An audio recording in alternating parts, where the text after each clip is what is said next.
Hi friends, welcome to our YouTube channel. मेरा नाम है कुंदन कुमार सिंह और आप देख रहे हैं ऑफिस टॉक्स। हमारे पास दो हमारे जो फ्रेंड है नीरज और सुप्रीत, इन लोगों को आप बारी बारी जानते होंगे।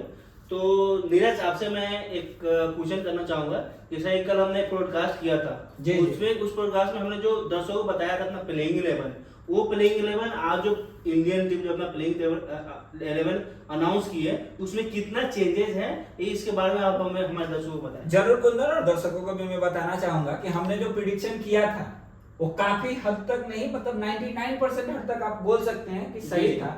अगर हमारे कल प्लेइंग 11 जो हमने अनाउंस किया था उसमें सिर्फ एक चेंजेस हमें देखने मिला है, जहां पे हम करुण नायर को देख रहे थे। करुण नायर के जगह पे हमने देखा कि नए प्लेयर जो साई सुदर्शन आए हैं, एक ही चेंज बदलाव हुआ है, बाकी एज इट इज था। सर्दुल ठाकुर जो आप ऑलरेडी देखे थे, सर्दुल ठाकुर इन हुए हैं, बट हमारे प्लेइंग 11 के हिसाब से सिर्फ एक ही चेंजेस था, जो करुण नायर बाहर गए हैं और साई सुदर्शन अंदर आए हैं। जी बिल्कुल नीरज, यानी कि मैं दर्शकों को बता दूं कि जो हमारी वीडियो है कल की, जो हमने ब्रॉडकास्ट किया था प्लेइंग 11 के बारे में, मुझे लगता है कि वो टीम इंडिया ने फॉलो किया। जी जी। और हम लोग निकले एक बाबा भविष्यवाणी वाले प्लेइंग 11 के लिए, जो कि केवल एक changes Nair in the place Sai Sudharsan, और 99.9% जो प्रेडिक्शन था हमारा प्लेइंग 11 के according to pitch and condition, वो बिल्कुल फुलफिल किया। और बहुत ही अच्छा कुंदन, बहुत ही अच्छा इसके लिए जो कि आप कल इसके लिए ही ब्रॉडकास्ट आपने रखा था कि प्लेइंग 11 हम लोग डिस्कस करते हैं, और टीम इंडिया ने पक्का वो फॉलो कर लिया कुंदन। प्लेइंग 11 के साथ हमने पिच रिपोर्ट भी किया था, और पिच रिपोर्ट देखेंगे तो सेम जो हमने डिस्कस किया था कि फास्ट बॉलर के लिए हेल्पफुल है और बैटर को थोड़ा समझ बूझ के खेलना और पड़ेगा। टीम इंडिया को पहले बैटिंग करनी चाहिए जी। बाय लक टीम इंडिया वहां पे टॉस हारी, लेकिन वो फाइनली बैटिंग ही की, और अभी देखिए हमारा स्कोर भी 260 चल रहा है, 4 पे है, और काफी अच्छी कंडीशन में हम लोग। गुंदन, इसी बीच हम आपसे पूछना चाहेंगे कि जो अपने वुमेन्स टीम जो काफी कांग्रेस हम देखे थे न्यूज, कल वुमेन्स टीम जीती है, उसके बारे में प्लीज आप अपने दर्शकों को कुछ बताएं। जी जी दोस्तों, कल जो हमारे जो मैच था वो इंडियन वुमेन्स और इंग्लैंड वुमेन्स टीम के अगेंस्ट में जो मैच था, वो इंडियन वुमेन्स टीम ने इंग्लैंड वुमेन्स टीम को 13 रन से हराया था। जिसमें अगर देखेंगे तो इंडियन वुमेन्स ने पहले बल्लेबाजी करते हुए 318 रन का स्कोर किया था 50 ओवर में, और वहां पे देखेंगे तो हरमनप्रीत कौर ने 102 रन का स्कोर किया था। उसके जवाब में इंग्लैंड वुमेन 305 पे ऑल आउट हो गई 49.5 ओवर में। उनके तरफ से जो सीवर ब्रांड, उनके जो कैप्टन है, उन्होंने 98 रन का इनिंग खेला था। और अब अगर हमारी इंडिया की जो वुमेन्स टीम है उनका गेंदबाजी देखेंगे तो हमारी तरफ से क्रांति गौड़ करके एक न्यू पेस बॉलर है, जिन्होंने 9.5 ओवर में 52 रन देकर 6 विकेट लिया। और यहाँ पे इंग्लैंड टीम को इंडिया जो वुमेन्स टीम है उन्होंने 13 रन से हराया। इसके बारे में सुबह आपका कुंदन, ये क्या कोई डिसाइडर मैच था या सीरीज का कोई? सीरीज का लास्ट मैच था ये, तो इंडिया ये सीरीज जीत गया। जी जी। कितने से आप बताएंगे हमारे दर्शकों को, कितना मैच था? अभी 3 मैचों का सीरीज था ये, तो 3-2 या 3-1? यहाँ पे मैं कट करूंगा कुंदन, और बहुत बहुत बधाई इंडियन वुमेन्स टीम को जिन्होंने मैच जीता है। और सुबीर, हम आपसे एक क्वेश्चन पूछना चाहेंगे, अभी आप वुमेन्स टीम को कहाँ देख रहे हैं अभी?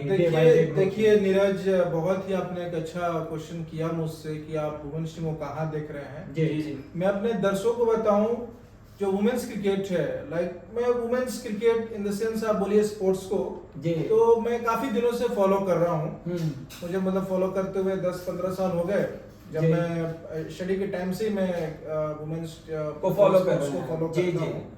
और रही बात जो क्रिकेट की, मतलब देखिए अब जैसे मेंस टीम का बदसाहत जो इस समय कायम है जी, वैसे ही टीम इंडिया का बदसाहत कायम होने वाला है। इंग्लैंड और ऑस्ट्रेलिया का जो आप परफॉर्मेंस देखते हैं, क्योंकि वुमेन्स टीम को मैं देख रहा हूँ day by day, series by series अच्छा कर रही है, बहुत ही अच्छा कर रही है। मतलब कैप्टन कौर को देखिए, फ्रंट से लीड कर रही हैं, सेंचुरी बना रही हैं। जो पीछे से जो यंगर प्लेयर आ रहे हैं वो उनको देख के सीख रहे हैं कि यस, हमारी कैप्टन जो फ्रंट से लीड कर रही है, उन्हें हमें देख के कुछ सीखना चाहिए। तो वुमेन्स टीम, और इसलिए मैं वुमेन्स अपने दर्शकों से खासकर मैं अपील करना चाहूंगा कि आप ये मत समझो कि कुछ एक लिमिटेड दायरे तक ही आपको ग्रोथ करने का अपॉर्चुनिटीज है जी। आप स्पोर्ट्स में आप कहीं भी ग्रो कर सकते हो, like cricket, football, hockey, athletes, आप कहीं पे भी आप ग्रो कर सकते हो। और अपने आप को एक चांस दीजिए, अपने आप को एक लाइफ में एक मौका दीजिए स्पोर्ट्स से, तभी तो हमारे सभी कहते हैं कि खेलेगा इंडिया तभी तो बढ़ेगा इंडिया। जैसे दोस्तों आप देख रहे थे कि सुप्रीत बता रहे थे कि वुमेन्स को मतलब नियरेस्ट कोई भी गेम हो, नहीं सिर्फ क्रिकेट हो, बैडमिंटन हो, कुछ भी, बेसबॉल, आप जो खेलते, जो आपके नियरेस्ट प्लेस में अवेलेबल है, जो स्पॉट जहां पे आप जाके अपना टाइम दे सकते हैं, प्लीज उसको खेलिए। और बहुत बहुत धन्यवाद सुप्रीत जी कि आपने इंसाइट दिया जो हमारे जो मैच था इसके रिगार्डिंग ये थोड़ा सा अपडेट है, मैं बताना चाहूंगा।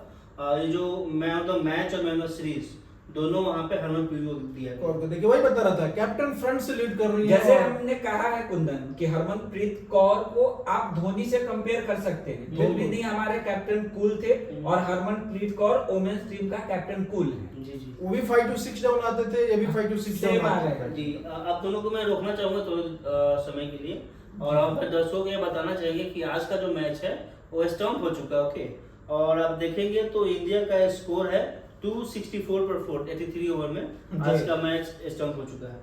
ओके ओके, इसके बारे में आप दोनों का क्या? मेरा लग ही रहा था कुंदन, देखिए प्रेडिक्शन मेरा लग रहा था कि टीम इंडिया 270 to 275 करेगी, ऑलमोस्ट 264 नियर अबाउट ही एकदम नियर है, है। करेक्ट। और विकेट भी ज्यादा हमने नहीं खोए हैं, 4 ही विकेट खोए हैं। जी जी जी, तो टीम इंडिया कल जब आएगी अपना खेल शुरू करने, तो शुरुआती दौर में फिर से मैं कहूंगा कि थोड़ा पिच को संभाल के खेलना है। एंड उसके बाद तो मुझे लगता है कि इस स्कोर को देखने के बाद जी। टीम इंडिया कहीं ना कहीं 350 to 375 स्कोर जी, कर लेगी।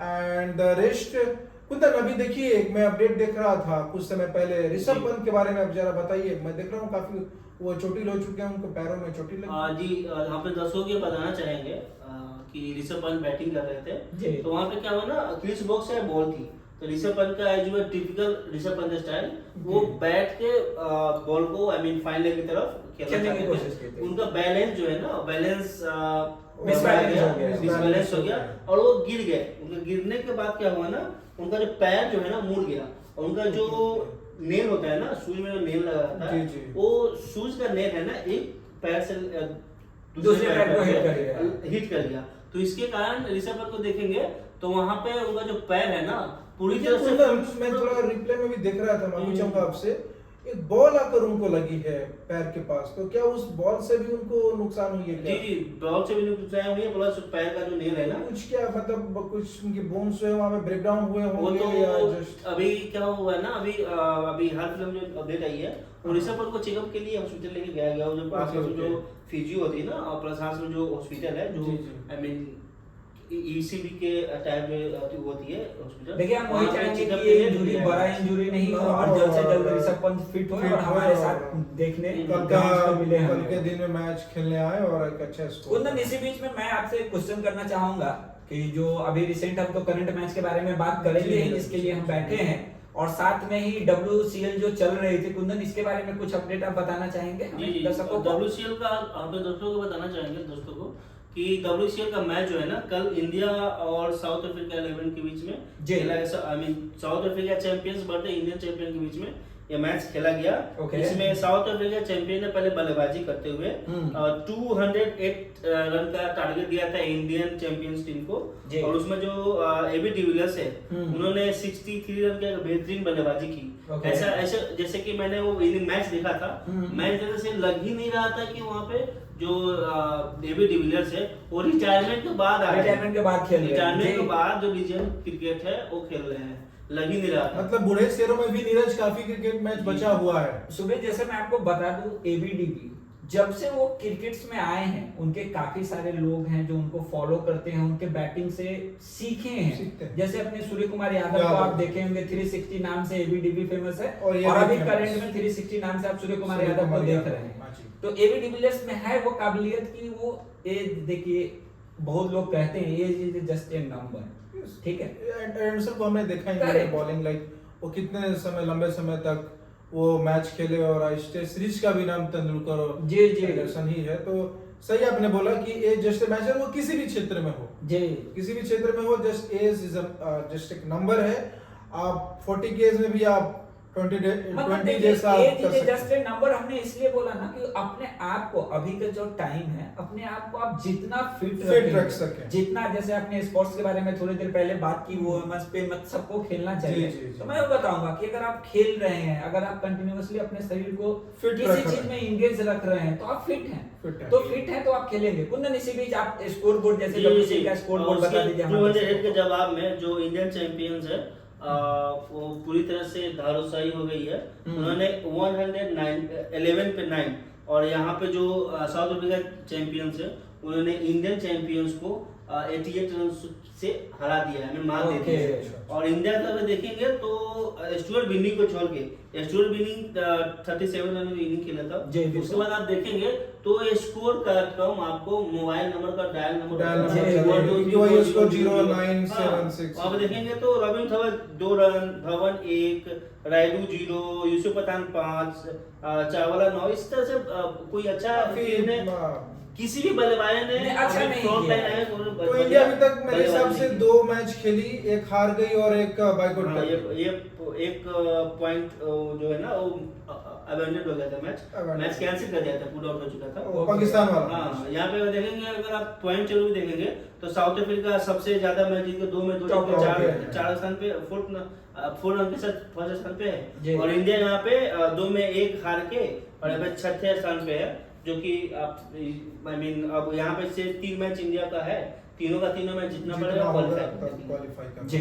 तो इसी बीच आप दोनों से मैं एक क्वेश्चन पूछना चाहूंगा, जैसे कि इंडिया और इंग्लैंड का पहला जो मैच चल रहा है, इसका जो फर्स्ट सेशन है, अब दोनों ने बॉल बाय ओवर देखा है। जी, बिल्कुल सही बोले। तो उसके बारे में बताया कि ये जो फर्स्ट सेशन है ये आपके हिसाब से किसके पक्ष में था, कौन इसको डोमिनेट किया? आप दोनों थोड़ा इसको एक्सप्लेन करेंगे। कुंदन आपको बताना चाहूंगा कि जैसा हमने सोचा था कि इंडिया टॉस जीतेगी और बैटिंग सिलेक्ट करेगी एज ए पिच को हमने देखते हुए डिस्कस किया। आज वही हुआ, इंडिया बाई चांस टॉस हारी बट उनको बैटिंग मिला। और जो हमारे SSB जसवाल और KL राहुल आए हैं फर्स्ट हाफ में और उन्होंने जो बैटिंग किया है और जो पिच को समझकर उन्होंने बैटिंग किया है, बॉलिंग अटैक थी वो इंग्लैंड ऑलरेडी स्टार्टिंग से ही करती है। और की बॉल जी काफी परेशान कर रही थी हमारे बल्लेबाजों को। और फिर भी उस पे इंडिया का जो बैटिंग आप देखेंगे सुप्रीत, जैसे अपने SSB जसवाल को आप हार्ड हिटिंग के नाम से जानते हैं कि उनका पैटर्न है कि वो बॉल्स को सिर्फ बाउंड्री दिखाना चाहते हैं। बट मैं आज उनसे काफी इंस्पायर हुआ हूं कि उन्होंने काफी दिल को छुआ है। मतलब हमको लग रहा है कि जो काफी 100 बॉल के खेला और 58 और वो जैसे कि मैं वही बताया ना इंडिया हमारी वीडियोस को फॉलो कर रही है। मैं बार-बार इसलिए आपको कह रहा हूं कि हमने कल बोला था कि आप आइए पिच पर 2 घंटे अपना समय बिताइए, आप जरूर स्कोर करेंगे। वही अब जसवाल ने किया, वही KL राहुल ने भी किया और देखिए फर्स्ट हाफ में 66 या 68 रन थे, 68 रन बनाए, 68 रन थे और 0 डाउन था हमारा। आपको मैं बताना चाहूंगा फर्स्ट जो सेशन है उसमें इंडिया ने 26 ओवर का बल्लेबाजी किया था, 78 रन का स्कोर किया, जिसमें मैं बता दूंगा जसवाल ने 38 रन बनाया था और KL राहुल ने 40 रन का टारगेट किया था। तो काफी अच्छा मतलब उन्होंने बैटिंग किया। आप देखेंगे तो आप भी जानते हैं, हर कोई जानता है कि SSB जसवाल एक अटैकिंग प्लेयर है। जी। या T20 हो, वनडे हो, कोई भी फॉर्मेट, हर एक फॉर्मेट में वो सेम ही लेवल के बल्लेबाजी करते हैं, अटैकिंग बैटिंग करते हैं। बट अगर इस इनिंग को आप एनालाइज करेंगे तो SSB समझ वाली 108 बॉल का सामना करते हुए 58 रन बनाया है। काफी सोची समझी, बहुत अच्छी पारी खेली SSB जसवाल, काबिले तारीफ की पारी कहा जा सकता है। नीरज देखिए, मैं साई सुदर्शन, मैं कल बोला था कि साई सुदर्शन हमारे मैच के हीरो रहेंगे जी, और है 61 आई थिंक काफी अच्छा खेला है और 61 बॉल में 61 बना उन्होंने। और जिस तरीके से वो खेल रहे थे ऐसा फील आ रहा था कि 2003 का क्रिकेट हो, उस समय का टेस्ट मैच हो। मतलब उनकी जो डिफेंस जो थी ना, जसवाल ऐसे बैटिंग करते थे ना, आज कर रहे थे, ऐसा लग रहा था कि 90s 80s का मैच हो रहा हो, जो ऑर्थोडॉक्स, और उसको देखकर मजा भी आ रहा था। मतलब फील हो रहा था कि ये रियल टेस्ट मैच है और यही तो दर्शक देखने आते हैं। जैसे सुप्रीत मैं आपको बता दूं, साई सुदर्शन को आप अगर देखेंगे वो बहुत काम प्लेयर हैं। साई सुदर्शन के अंदर में आप वो एग्रेशन, वो फाइट नहीं देखेंगे। साई सुदर्शन को आप देखे होंगे मैच शुरू होने से पहले उनका जो प्रैक्टिस का तरीका है, वो ग्राउंड पे जाते हैं, ग्राउंड कवर है, पिच कवर रहता है, वो शैडो प्रैक्टिस करते हैं उनका हाथ। और उनका एक और चीज मैं आपको बता दूं कुंदन, साई सुदर्शन को आपने हर प्लेयर को देखा होगा कि मैच से एक दिन पहले वो प्रैक्टिस करते हैं, साई सुदर्शन नहीं करते हैं। अगर कल मैच होने वाले साई सुदर्शन एक दिन पहले वो प्रैक्टिस नहीं करेंगे, वो अपने आप को रेस्ट देते हैं, वो सिर्फ शैडो स्टाइल में आपको दिखते या हैं, तो रेस्ट देते होंगे या तो हो सकता है कुछ वीडियोस फॉलो करते होंगे उनकी देखिए वीकनेस। हर प्लेयर का अपना अपना एक तरीका होता है तरीका होता है। जी। कैसे खेलते हैं उसके लिए तो वीडियो एनालिसिस होता है, उनको बताया जाता है मतलब उन्होंने किस बॉल पे क्या आपको कमजोरी है, जी। वीडियो टेस्ट दिखाया जाता है, फिर उसमें करेक्शन करती है। ये तो होता है, हर मैच पहले होता है। और आप दोनों से मैं एक बात और पूछना चाहूंगा, जो के राहुल है जी, उन्होंने जो फर्स्ट इनिंग में जो बल्लेबाजी की है, वो क्लास, वो बॉल को डक करना, वो बॉल को डिफेंस करना, जो उन्होंने बैटिंग किया है, क्योंकि इस ये जो पिच है इस बार देखेंगे तो फर्स्ट 2 आवर्स बॉल न्यू रहती है और विकेट पे टिकना और बॉल को फेस करना बहुत डिफिकल्टीज है। वो जो काम है वो के राहुल ने किया। 98 बॉल में देखेंगे तो उन्होंने रन बनाया 46 रन, इसमें उन्होंने 4 चौके ही मारे। ओके, बट इस जो इनिंग है, इस इनिंग को आप लोग कैसे एनालाइज करना चाहेंगे? देखिए कुंदन, जो केएल राहुल की जो आज बैटिंग थी, मैं फिर से बताऊं कि पिच जो था पूरा वेरिएशन पिच है जी, फास्ट बॉलर के लिए। मैं देख रहा था नीरज बॉल डॉट एक बॉल में देख रहा था, तो मैं देख रहा था कि केएल राहुल को परेशान करने के लिए आर्चर या दूसरे बॉलर हैं बेन स्टोक्स जी, वो शॉर्ट बॉल 38 to 42% तक रख रहे थे उन्हें, एंड गुड लेंथ की बॉल, मतलब काफी उनको हाइट मिल रही थी, वेरिएशंस हो रहे थे। लेकिन जो केएल राहुल का जो डिफेंस, आज ऐसा फील हो रहा था कि वो ऑपरेशन सिंदूर S400 का इस्तेमाल कर रहे जी, हो, और काफी हर अच्छा खेल रहे एक थे। अटैक बॉल को वो काफी अच्छे तरीके से डिफेंस कर रहे थे। मतलब मेरे पास शब्द नहीं है आज ये कहने के लिए मेरे शब्दकोश में कि मैं केएल राहुल के बारे में क्या बोलूं। और अब आप देखेंगे तो के राहुल का बैड लक ही मानेंगे जी, इतना अच्छा बल्लेबाजी कर रहे थे। एक बॉल उछल के आई, बहुत गुड लेंथ की बॉल से डक करने गए और एजली और स्लिप में कर सर, कोई slip में बैड लक ही माना जाएगा। तो आप दोनों से मैं एक चीज बताना चाहूंगा कि जो सुमन गिल है, ओके, आप अगर देखेंगे तो सुमन गिल ने फर्स्ट और सेकेंड इनिंग में बहुत ही बढ़िया बल्लेबाजी, काबिल तारीफ है। यहाँ पे दर्शकों फर्स्ट और सेकंड टेस्ट जी, यहाँ पे हम सुमन गिल की कोई बुराई निंदा नहीं कर रहे हैं, जी, निंदा नहीं कर रहे हैं, उस पर उंगली नहीं उठा रहे हैं। हम बोल रहे हैं कि अगर थर्ड मैच और ये फोर्थ मैच अगर आप देखेंगे तो सुमन गिल पता नहीं किस ख्यालों में कोई है, कहीं दिखता ही नहीं है, बॉल कहीं जा रहा है, स्टॉक कहीं खेल रहे हैं। आज ही मैंने हर एक आप देखेंगे तो दोनों इनिंग में लगता था अब आउट हो जाएंगे तो अब आउट हो जाएंगे, और आज भी आप देखेंगे तो उस बॉल पे कोई फुटवर्क ही नहीं था। आप मैं कहना चाहूंगा कुंदन, सुमन गिल को अभी थोड़ा सा समझना पड़ेगा कि अगर आप टेस्ट को टीम समझना में पड़ेगा। पोजीशन पे आए हैं, आपको थोड़ा टाइम देना है, आप बॉल को दे के आप अच्छा खेलते हैं। हम सब लोग जानते हैं कि सुमन गिल काफी बेहतरीन प्लेयर है और अच्छा खेल रहे हैं, बट आज का जो मैच था उनमें हमने एक्सपेक्ट किया था कि सुमन गिल काफी अच्छा खेलेंगे, वो अपना महत्वपूर्ण भूमिका अदा जी। करेंगे, जो उन्होंने नहीं किया। मैंने देखा कुंदन, जैसे गुडलैंड की बॉल मतलब आ रही थी और वो सीधे ऐसे छोड़कर गए, जी। वो काफी जगह स्टंप से लगी और आउट हो गए।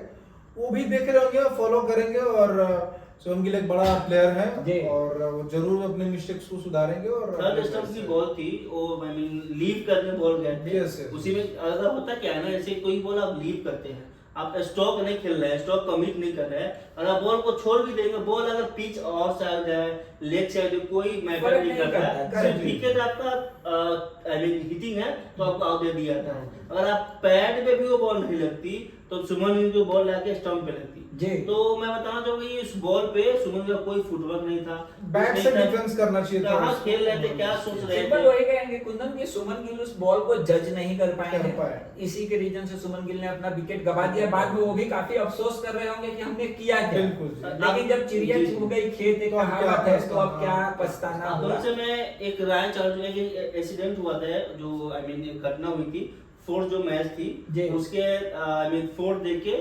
लास्ट एक ओवर में जो घटना हुई थी, थर्ड टेस्ट मैच sorry, का फोर्थ। हाँ। फोर्थ जो देगा जो लास्ट एक ओवर में, जी, उसमें जी। जो इंडियन टीम और इंग्लैंड Sledging टीम हुआ था।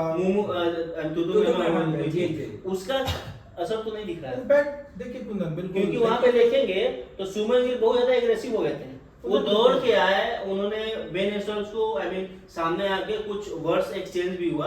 तो आपको क्या लगता है ये जो इनिंग है उसके बाद जो मैच हुआ? जो गिल है काफी भी यंग है और इसका इम्पैक्ट जरूर हुआ होगा, मैं बिल्कुल नकार नहीं कर सकता, क्योंकि जो यंग है तो यंग का जो ब्लड है नीरज वो काफी मतलब हाई रहता है। क्यों, मुझे कैसे बोल दिया, क्या हो गया? तो मैं गिल से ये जरूर, अगर मेरा देख रहे होंगे वीडियो या कभी उनके पास पहुंचे, तो मैं आपको यही बताना चाहूंगा कि आप विराट कोहली से सीखिए, जितना ज्यादा स्लेजिंग उतना परफॉर्मेंस बेहतरीन। सुप्रीत एग्री करेंगे, बट ये जो है ना कि ये जो सुमन गिल का जो वाकया हुआ था इसमें काफी टाइम हो गया है, और क्रिकेट ग्राउंड पे अगर ये चीज आप देखेंगे तो ये नॉर्मल है। अगर एक टीम दूसरी टीम से एग्रेशन होता रहता है, अगर इसका बैगेज लेके अगर आप चल रहे हैं तो वो सुमन गिल के लिए मैं कहूंगा कि ठीक नहीं है, कि वो आपके गेम पे इम्पैक्ट करेगा। और अगर एक बैगेज को आप ढो रहे हैं, हुआ इंसिडेंट हुआ, उसको आप भूलो, आगे बढ़ो, क्योंकि आपको खेलना है। देखिए हमारे मिस्टर डीएसपी के साथ हमेशा ये सब होता है, लेकिन डीएसपी नहीं लेते हैं उसको खत्म। और अगले मैच कोहली के साथ दोनों बोल रहे हैं ना, उस बात से मैं एग्री करता हूँ। बट अगर कल का जो प्रेस कॉन्फ्रेंस था तो सुमन गिल का आपने सुना होगा, तो सुमन गिल के एक मीडिया पर्सन थी, उन्होंने बोला कि ये जो जो एक्सीडेंट जो वाकया हुई थी जो 4th मैच में, उसके बाद जो इंडिया टीम हार गई, उसके बाद जो इंग्लैंड टीम आके जो रूट थे अदर प्लेयर बेन स्टोक्स आके गले मिले, सारे प्लेयर को बहुत बधाई दी कि आप लोगों ने बहुत बढ़िया खेला। उसके बाद एक जर्नलिस्ट थे, मीडिया स्पोक पर्सन थे, उन्होंने बोला कि गेम ऑफ स्पिरिट कितना अच्छा है। तो सुमन गिल उसको रिटर्न जवाब क्या दिया उन्होंने कि ये आप गेम ऑफ स्पिरिट देख रहे हैं, बट आप ये नहीं देख रहे हैं कि वो जो बेन डकेट थे और जो उनका जो ओपनर थे जैक करॉली थे, वो लोग जो ग्राउंड में आए तो 90 सेकंड डिले आए। इट मींस वो जो माइंड है ना सुमन गिल का, वो माइंड से ये बात गई नहीं है अभी तक। बिल्कुल मेरे हिसाब से चलता है नीरज कि अभी तक वो दिमाग कल ही का तो बात है ना, कल ही ये बात सुमन गिल ने बोला। नहीं तो बट कुन्नत अगर आप देखें ना तो सुमन गिल को इस बात को निकालना चाहिए, क्योंकि क्रिकेट गेम में अगर इस चीजों को आप ज्यादा लंबा खींचेंगे तो आपके परफॉर्मेंस पे इम्पैक्ट करेगा, पूरी टीम पे। अगर आपका परफॉर्मेंस इम्पैक्ट कर रहा है that means overall team impact कर रहा है, तो इस चीज को ज्यादा नहीं ढोना चाहिए। बहुत बड़ा शॉकिंग न्यूज था कल के लिए, क्योंकि ऐसा आप क्रिकेट हिस्ट्री में हम नहीं देखे कि इतना लंबा किसी चीज को खींचा जाए। अब एक कैप्टन हो, युवा हो, और आप बोल रहे हो कि गेम में स्पिरिट कुछ नहीं है, और वो लोग 90 मिनट्स में आए तो वो क्या था? बट इस तरह का अच्छा नहीं लगता है। फर्स्ट डे से बोल रहा हूँ कि गिल को अभी यंगर है, और अभी उनका फिलहाल पहला टेस्ट सीरीज है जिसमें वो कैप्टन है। डे बाय डे उनमें इंप्रूवमेंट आएगी, सीरीज बाय सीरीज हमें उनको थोड़ा मौका देना होगा। लेकिन एक चीज और कुंदन और नीरज हमारे दर्शकों को बताइए, मेरे दिमाग में क्वेश्चन चल रहा है, क्या मैं ये समझूं कि केएल राहुल का कैरियर टेस्ट के लिए सॉरी करुण नायर के लिए? जी, अगर हमारे नजरिए से देखा जाए तो करुण नायर को जो बाहर किया गया है 2 मैचों में, तो हम अगर राय मेरी माने ना तो करुण नायर को 2 मौका और देने चाहिए थे। लेकिन देखिए नीरज, जिसमें ट्विस्ट देखिए कल के प्रेस कॉन्फ्रेंस, अगर आप शुभम गिल का आपने देखा होगा, तो उन्होंने बोला कि हमें करुण नायर को बेनिफिट्स ऑफ डाउट देना होगा। तो हमें ऐसा लगा कि कहीं ना कहीं वो शार्दुल ठाकुर के जगह पे प्लेइंग 11 में होंगे और नंबर 6 पर बैटिंग करने आएंगे, कहीं ना कहीं हमारे दिमाग में ऐसा घूम रहा था। जी तो देखिए उन्हें अगर मौका नहीं मिला इस टेस्ट में, और साई सुदर्शन 61 बनाए, नेक्स्ट मैच तो डेफिनेटली अब उनको मौका नहीं मिलेगा, साई सुदर्शन ही आएंगे, और काफी उन्होंने अप्रोक्स 150 141 बॉल भी खेला। अगर मेरे तो क्या देख रहे हैं फ्यूचर ऑफ इंडिया नंबर 3? तो अभी करुण नायर का ऑलरेडी 8 साल बाद वो वापस आए थे, और उनका प्रदर्शन मैं नहीं कहूंगा ज्यादा खराब था, नहीं कहूंगा ज्यादा अच्छा था, एवरेज उन्होंने खेला था। बट 6 इनिंग में अप्रोक्स उन्होंने 130 के अप्रोक्स बनाए थे, और एवरेज 21। तो वही मैं सुब्रत बोलना चाहूंगा कि मतलब उनका परफॉर्मेंस ना अच्छा था ना बुरा था, बिलो एवरेज ही था, बट ये लास्ट 2 मैच उनको मौका देना चाहिए था। अगर आपने उनको सेलेक्ट किया है, लाया है, तो देखते, क्योंकि अभी इसके बाद मेरे को नहीं लगता कि करुण नायर का कोई फ्यूचर है और उनको दोबारा मौका मिलेगा। हमें दर्शकों को बताना चाहिए करुण नायर का जो एज है अप्रॉक्स 34-35 का हो चुका है। यहाँ पे आप ड्रॉप हो गए, इट मींस यहाँ से आप युवा को देखेंगे ना कि जो भी बैक आप नहीं जाएंगे। तो हमारे हिसाब से लगता है कि ये जो मैच है यहाँ पे इंजर्ड नहीं करना है, उनको हाँ, ड्रॉप drop किया गया। इट मींस इसके बाद करुणा खेलेंगे या नहीं खेलेंगे इसका वो पूरा कोई डाउटफुल है मेरे हिसाब मेरे से। को भी नहीं लगता कि अब देखिए, करुणा ऐड दिखेंगे नीरज आपको। कभी भी सिलेक्टर्स एक बार जब यंग की तरफ देखने लगते हैं तो पीछे मुड़कर नहीं देखते हैं। मैं आपको एक और अगर हम बताएं सुब्रीत आपकी इस बात से एग्री करते तो एक अच्छा रणनीति भी है। एक रणनीति भी है क्योंकि आपको फ्यूचर देखना है। हाँ। क्रिकेट काफी लंबा है जी, और आपको जी। फ्यूचर भी देखना है। जी, जी। क्योंकि मैं आपको बता दूं ऐसे ही वनडे क्रिकेट में भी महेंद्र सिंह धोनी के टाइम पे केदार जाधव जी। अगर आप जानते होंगे हम्म। तो वन टाइम उनको 6 to 7 डाउन के लिए एक परफेक्ट माना जा रहा था। लेकिन एक बार मैंने देखा कि जब वो एक ड्रॉप हुए और जब यंगर को मौका मिला वहां पे तो वापस केदार जाधव की तरफ हमने मुड़कर भी नहीं देखा। जी। तो मेरे हिसाब से वही लग रहा है कि अब शायद करुण नायर का जो कैरियर है इस टेस्ट के बाद मैं खत्म ही समझता हूँ। अब हम बैक टू ये जो इंग्लैंड की मैच इस पे आते हैं। जी। जो सेकेंड सेशन था इसमें इंडिया ने 26 ओवर का अभी पूरा बॉलिंग हुआ। इंग्लैंड ने 26 ओवर का बॉलिंग किया उसमें इंडिया ने 71 रन का स्कोर किया और उस इंडिया के टोटल 3 विकेट गिरे। तो आप दोनों के हिसाब से ये जो सेशन थी सेकेंड सेशन आप मान सकते हैं फर्स्ट सेशन इंडिया का नाम था सेकेंड सेशन किसके नाम था? इंग्लैंड की तरफ था। सेकंड सीजन अगर देखें इंग्लैंड के नाम पे रहेगा क्योंकि जिस तरीके से उनके बॉलिंग थी आर्चर की या बेन स्टोक्स का आप देखेंगे बेन तो 2 विकेट उन्होंने बेन स्टोक्स मतलब ऐसा लग रहा है कि नीरज अभी मैन विद गोल्डन आर्म बिल्कुल वो वन इंडियन आर्म मतलब इंग्लैंड के हो गए हैं सिंगल पर्सन आर्मी हो गए हैं। आप लास्ट टेस्ट में भी देखिए उन्होंने लगातार 10 ओवर का 10 ओवर का स्पेल वहां विकेट भी निकाले और अगेन आज भी देखिए उन्होंने साई सुदर्शन को काफी लेंथ की बॉल की थी और वो छू रही थी उनके जी, जी। गर्दन को छूती हुई जा रही थी बॉल वहां पे। अगर साई सुदर्शन छोड़ भी देते तो कुछ ज्यादा कुछ होता नहीं। वो साई कीपर के हाथ में सुदर्शन नहीं जो जाती। शॉट आप देखेंगे साई सुदर्शन जो शॉट भी अगर वो ट्राई किए थे शॉट खराब नहीं थी लेकिन समटाइम क्या होता है बैटर मिस हुआ बॉलर के पक्ष में जाता है। जी। पिच का कंडीशन उन्होंने सोचा कि काफी हाइट है और मैं बैट लगाऊंगा तो शायद वो थर्डमैन के ऊपर चला जाए लेकिन वैसा नहीं और वो कैच सेकंड हाफ के बारे में मैं वही कहूंगा कि जो अपने बेन स्टोक्स है सेकंड हाफ जो हुआ था फर्स्ट हाफ में इंडिया के पक्ष में था सेकंड में चला गया सेकंड सेशन सेकंड सेशन जी। तो वहां पे बेन स्टोक्स ने काफी अच्छा दिमाग लगाया अपने फास्टर का पूरा भरपूर यूटिलाइज किया किस समय पे उनको किस अटैक पे जाना चाहिए। अगर सेकंड सेशन आप देखेंगे काफी और वो काफी बॉलिंग चेंजेस भी कर रहे थे फील्डिंग चेंजेस भी देखे फील्डिंग चेंजेस आप देखेंगे बैटर के साथ तुरंत फील्डिंग चेंज हो रहा था। एक प्लानिंग दिख रही थी प्लानिंग थी बट उसमें बैड लक इंडिया का मानेंगे जो हमारे बैटर्स आउट हुए थे उनका बैड लक था। मतलब ऐसे नहीं थे कि बहुत अच्छे बॉल्स पे आउट हुए हैं बॉल गलत ही थी बट वो बैड लक था उनका केएल राहुल का जो उन्होंने आउट हुआ। बट ठीक है बट हमारा एक ही है कुंदन कुछ भी हो जाए ये फोर्थ सीजन जो आप देख रहे हैं इंडिया जीतेगी तो जीतेगी 4 टेस्ट जीतेगी इंडिया मैनचेस्टर में रिकॉर्ड बनेगा। अगर आप ये भी देखेंगे ना तो हर एक कैप्टन होता है हर एक कैप्टन का एक बॉलर होता है या फिर एक प्लेयर होता है जो मैन विद गोल्डन आर्म। जी जी। और बेन स्टोक्स के कैप्टन में देखेंगे तो खुद के कैप्टन के लिए मैन विद गोल्डन आर्म है। जी, जब भी बिल्कुल, विकेट जरूरत बिल्कुल। होती है बेन स्टोक्स खुद को लेके आते जी, हैं वहां पे विकेट। देखिए यही तो होता है कुंदन कैप्टन लाइक उसके अंदर क्वालिटी है इसलिए जी, तो वो जी। कैप्टन है फ्रंट से आकर लीड कर रहा है नीरज जी। और ये चीजों को हम अपने दर्शकों को बताऊं कि आम जीवन में भी इसको हम लोग लागू कर सकते हैं। फ्रंट से लीड करिए कहीं भी और सफलता है तो आपकी गगन को चूमेंगी। और देखिए बेन स्टोक्स के साथ देखिए ऐसा ही हुआ। ऐसे ही नहीं पूरे देशवासियों को अगर आप देखेंगे अगर कैप्टन है उस पे पूरे देशवासियों का उम्मीद टिका होता है टिका। कि आज हमारे कैप्टन क्या डिसीजन लेंगे आज हमारे कैप्टन क्या करेंगे। तो आप और- कभी भी देखे होंगे कि कैप्टन हमेशा ऑन द टॉप होते और हैं। नीरज इंडिया जैसे जगह पे जी। जहाँ पे गली गली मोहल्ले मोहल्ले चौपाल चौपाल पे क्रिकेट जी, की जी। धुन है।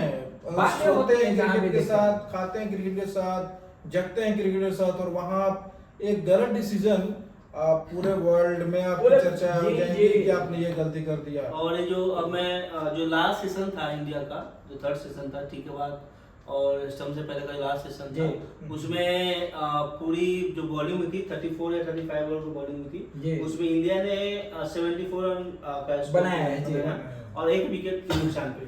तो आपके हिसाब से फर्स्ट जो थर्ड सेशन था इनकी नाम आप लोग समझते हैं? थर्ड सेशन भी देखिए मिला जुला था। हम सर तो अगर बोलेंगे। देखें तो 50-50 आप कंसीडर कर सकते हमने हैं। विकेट भी विकेट खोया। के हिसाब से देखो तो इंडिया ने सिर्फ एक विकेट एक विकेट खोया। और 74 मींस आप मान के चले कि फॉर थर्ड सेशन इंडिया के नाम 65 हाँ, 35 मतलब कर सकते हैं इंडिया के नाम ही उसको ले सकते हैं। देखिए कुंदन जो विकेट गिरा है आप 75 64 ठीक है जो विकेट गिरा है वो साई सुदर्शन का गिरा है और ये आपको समझना होगा कि साई सुदर्शन का विकेट गिरना मतलब आपके 30 to 40 रन्स कम होने। ओवरऑल जो आप जी जी कम स्कोरबोर्ड होने। पे लगाएंगे वहां पे वो कम होने जा रहा है, तो इसलिए मैं बोलता हूँ 65-35। यहाँ पे अगर देखेंगे ना तो जो थर्ड सेशन है अभी इंडिया का जो स्टंप हो चुका है 264 पर 4 विकेट है। जो जी। बैटिंग कर रहे हैं सरू ठाकुर 90 रन पे खेल रहे हैं 36 ओवर में, बढ़िया बल्लेबाजी कर रहे हैं। और रविंद्र जडेजा, सर रविंद्र जडेजा, उन्होंने भी 37 ओवर में 90 रन बना के खेल रहे हैं। उन्होंने अभी इंडिया का जो है नवाज जो गए हैं ड्रेसिंग रूम में। वही मैं स्कोर बता रहा हूँ 375 to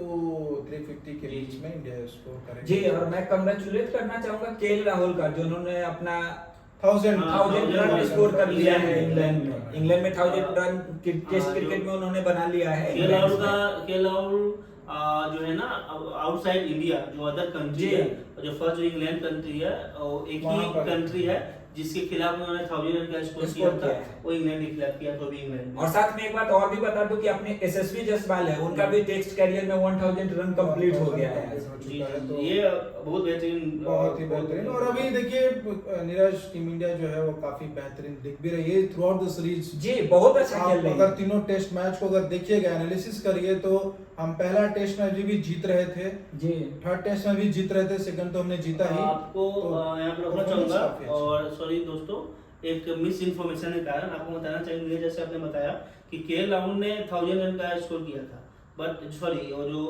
जायसवाल ने, बट यहाँ पे अगर देखेंगे तो मैं स्टेट आपको बताना चाहूंगा, जो आई मीन जायसवाल है, उन्होंने 43 इनिंग्स 23 मैच खेले हैं, 43 इनिंग्स में 2089 रन बनाए हैं।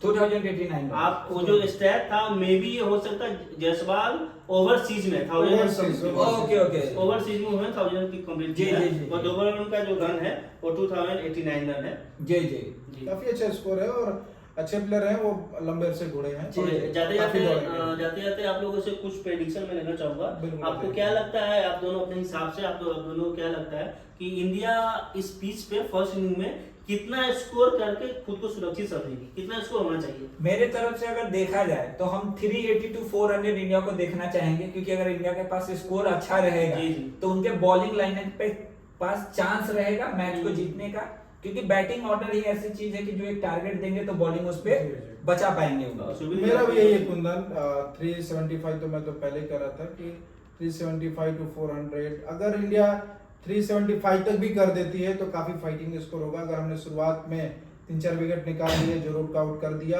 जी। तो ये टेस्ट हमारा है। जी, और आप दोनों के हिसाब से ये जो अभी नवाज प्लेयर के हैं अपने सरूर ठाकुर और सर रविंद्र जडेजा, ये लोग कितना स्कोर करेंगे कल आके? देखिए ठाकुर, कितना स्कोर करना चाहिए? मैं ठाकुर से अगर एक्सपेक्ट करूं तो मैं चाहूंगा कि ठाकुर 50 मारे और और सर रविंद्र ये जडेजा वो को और ठाकुर, रविंद्र। कुंदन, ये वो ठाकुर नहीं जो इजली हाथ दे जी, गबर वाला। ये ठाकुर वो है जो हाथ ले ले। जी, लॉर्ड ठाकुर। लॉर्ड ठाकुर है ये, और हाथ देंगे नहीं, हाथ लेंगे लेंगे।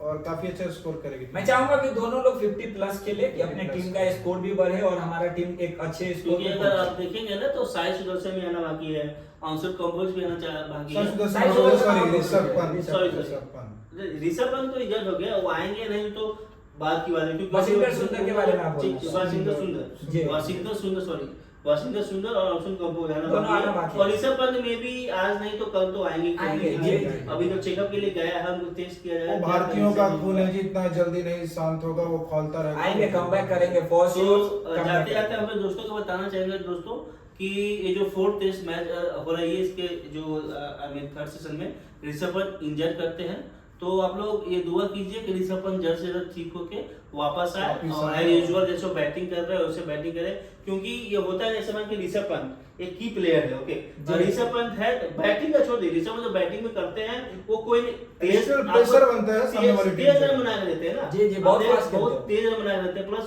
एज ए कीपर वो वाइस कैप्टन टीम में है, प्लस वो बहुत अपने डोमेस्टिक टीम भी देखेंगे या फिर आईपीएल टीम भी देखेंगे तो उनका कैप्टन कर चुके हैं, तो उनके पास वो आई मीन नॉलेज है कि कैसे फील्डिंग सेट करना है। जी, जी, जी, तो बहुत इसके लिए आई मीन जो ऋषभ पंत है फील्डिंग में भी उनका जो किरदार है बहुत ही इंपॉर्टेंट हो जाता है। Important। हम लोग दुआ कर रहे हैं कि जल्द से जल्द ऋषभ पंत ठीक हो, कल के मैच में हमें वो देखने मिले।